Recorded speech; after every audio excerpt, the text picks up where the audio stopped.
Let's talk about mental health now, because there's an unprecedented survey that has started this year, and that is, it's about polling on people's mental health. And there has been really an unprecedented response to this. Joining me now is the Executive Director of the Australian for Mental Health, Chris Gambian. He can explain it all. Chris, great to see you once again. First of all, this poll isn't like every other poll, but this is about really the start of tracking how Australians are feeling. And this is kind of the first stage of that, and you're going to track it, a couple of times a year. Why? What kind of information is it giving you, and what can you do with that information? Yeah, that's right, Laura, and thanks so much for chatting today.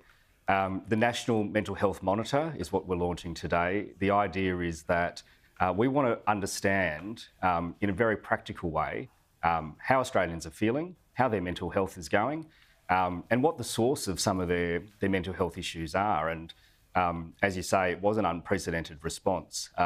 The take-up rate, opinion polling, people who do that know that you have to ask a lot of people to do the survey before you get enough responses for it to be statistically valid.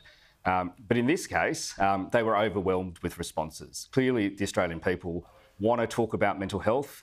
They want to have a serious conversation about their mental health. And some of the results speak for themselves. I mean, 1 in 3 people describe themselves as having either poor or very poor mental health, which I find extraordinary. I mean, I guess we shouldn't find it surprising, but it is a pretty extraordinary response. Yeah, it is. The question, and we've got it here, over the past 7 days, how would you rate your current mental health? Total was, very good, is at 22%. Poor, as you say, 23%. Good, 38%, as you can see there. So people are feeling it. Chris, does it tell you that, people want to talk about mental health, the uptake of these polls? I mean, people are being polled all the time. They're cold called on their home phones if you still got one. You sent this to your mobile phone.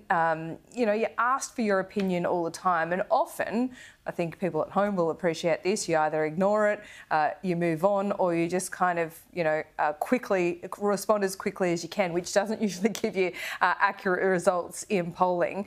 But this, the uptake of this has been quite extraordinary, hasn't it? Yeah, look, I think that's right. Every family in Australia knows what it's like to love somebody who is struggling with their mental health. Whether it's you yourself, whether it's your child, whether it's your parent, whether it's your spouse, whether it's your friend, whether it's your co-worker, every single person in Australia has had some sort of experience with a person who is struggling with mental health. But I think one of the problems we've got right now is that there is still a sense of this is a very private matter, we shouldn't talk about it in public. If you had a cold, people won't shut up about having a cold or having the flu or even having COVID. But when it comes to mental health, there is still a bit of a taboo. And I think people don't want to be upfront and open about where they're at and some of the struggles they've got. But of course, the benefit we have when we start talking about this stuff, it makes it okay for other people to talk about it. And it makes it okay for other people, more importantly, it makes it okay for people to go and get assistance. If you describe yourself as struggling with something, then it makes it more normal, and it makes it something that people go, oh, well, yeah, actually I am feeling that way. The treatments are fantastic, Laura. The treatments are available.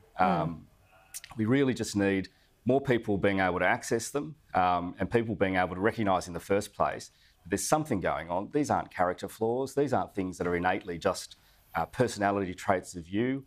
Something can be done about them. And so we need government to make sure that the treatments are available, but we also need people to step up and see this for themselves and recognise that there is hope, there is something that can be done. Yeah, you're right. Government certainly has a massive role here when it comes to funding and the structural things, but we can all do something about it as well. And that's certainly a message that I've heard loud and clear, and you can't repeat it enough. Chris, a pleasure. Thanks so much for taking us through this research, and we'll speak again soon.